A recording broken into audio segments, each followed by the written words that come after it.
Hi, I'm Sue Jackson of the Book by Book blog, and I'm here with another Friday Reads. Things are kind of wrapping up, but it is still Big Book Summer Challenge time until September 4th. So I am still reading all big books, both in print and on audio. I am very close to finishing The Lincoln Highway by Amor Towles.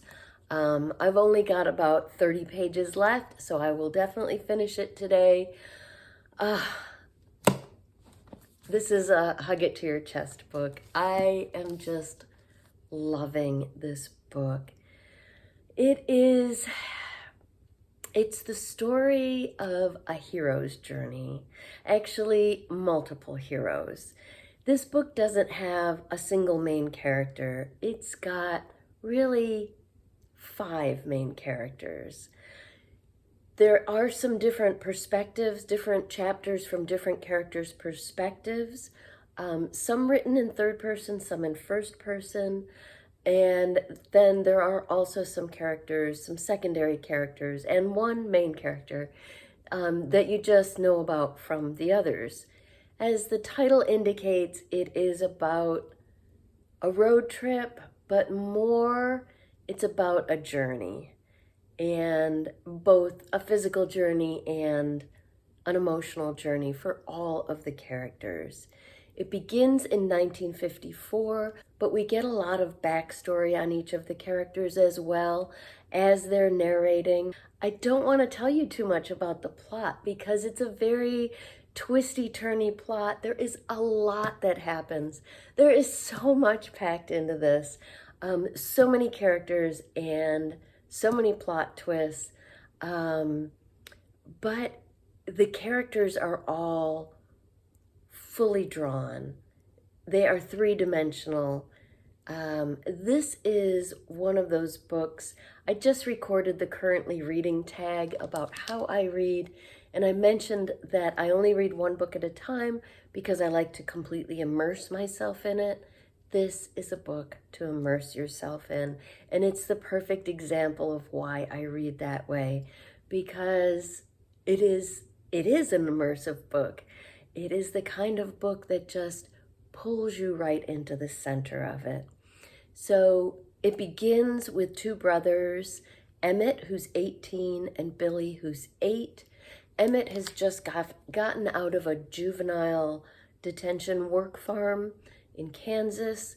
He's returned home to Nebraska because their father has died.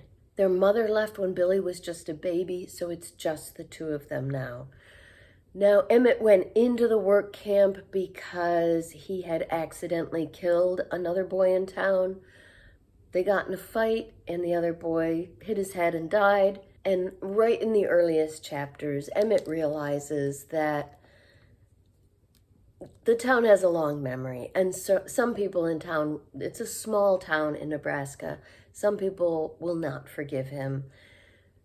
And they have nothing left in that town because their house has been foreclosed. Their father was in debt, severely in debt.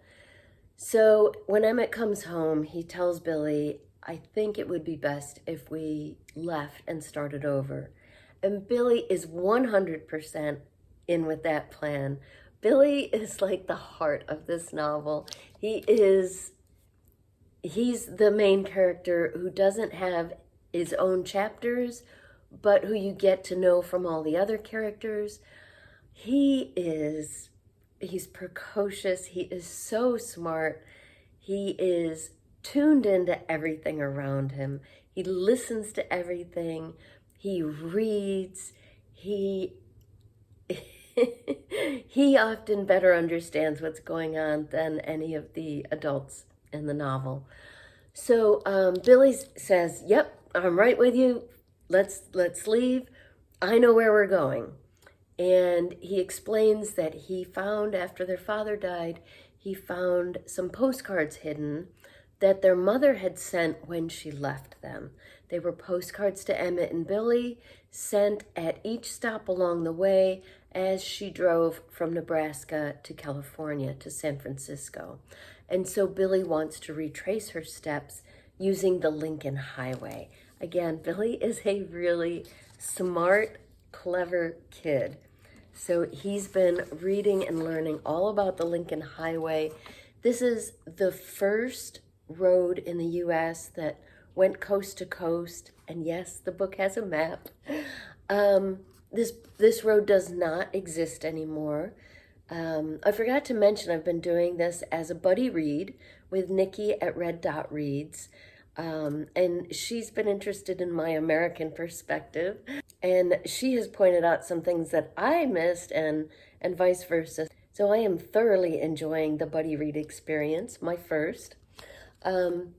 So they set out from Nebraska to head out to California. But as you might have suspected from the twisty-turny plot, things don't really go as planned. If I had to sum this book up in just 2 words, I would say joy and delight. It is just that kind of a book. And Tolles brought some of that to A Gentleman in Moscow. This book is entirely different, but it's got some of that, the in-depth characters, though many more characters here. And it's just a delight to read. It is a joy to go on this journey with these characters.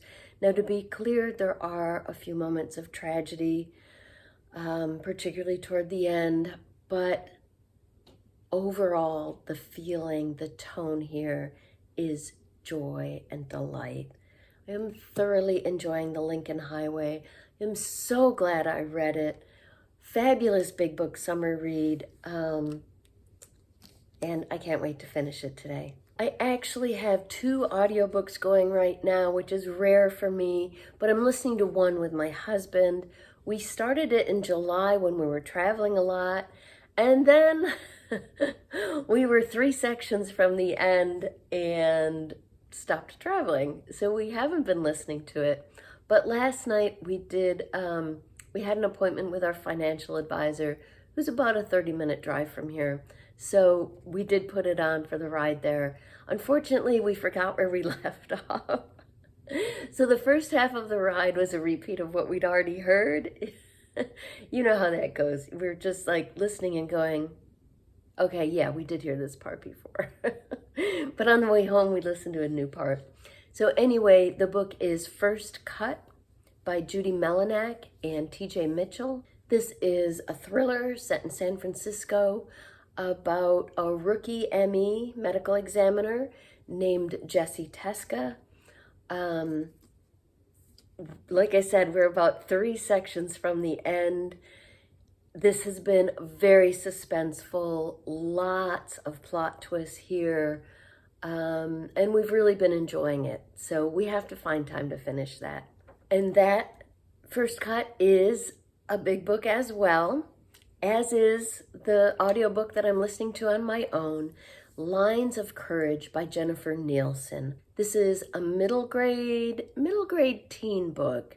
It's listed as middle grade, but many of the characters are teenagers, so I would say either category would work for this. This is a historical novel about World War I, and I am learning so much. I have read so much about World War II, fiction and nonfiction, and almost nothing about World War I. I mean, seriously, I knew what started it, the assassination. I knew roughly what years it occurred, and that's about it. Everything else has been new to me. This book, as a middle grade novel, focuses in on several young people, 5 different kids and teens in different places in Europe. It starts out with Felix from Austria-Hungary.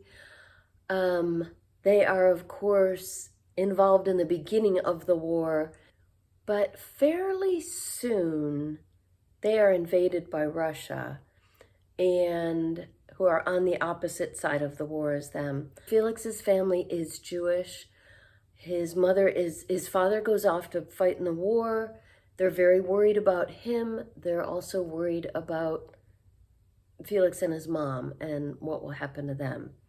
We meet Elsa from Germany, who becomes friends with Felix and a pen pal using her homing pigeon, which is really intriguing. And Elsa comes up a bit later too. We meet Kara from Britain. Her mother is a Red Cross nurse, and it's just Kara and her mother. I'm trying to remember. I think her father must be off fighting.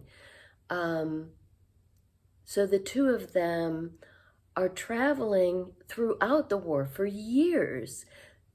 Kara and her mother are traveling on an ambulance train or a hospital train. I guess it's called a hospital train, run by the Red Cross. So ambulances bring the wounded to them as they go through each town, but also as they make each stop, the Red Cross volunteers themselves are running out onto the battlefield to bring the wounded back to the train. It's extremely dangerous. They're right in the middle of things. Kara really wants to be a part of the Red Cross. She wants to help, but she's too young and she has trouble with that message. And Kara dreams of earning her own Red Cross pin, becoming a nurse, or maybe even a doctor. And finally, we have Juliette of France. France has been invaded by the Germans. So she and her mother, her father's been imprisoned. They're worried about him. But she and her mother and her little brothers have to flee their town. And then Juliette gets separated from her family. So Juliette's story, she is on her own for much of the war, searching for her family, worried about her father. So each of these young people has their own story, but also their stories cross each other in interesting and intriguing ways that you don't expect. So that's really fun to get to know these characters and then see their paths cross.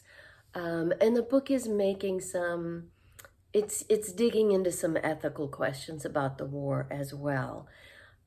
Like what happens if you're a Red Cross volunteer and you encounter one of the enemy who's been wounded, what do you do?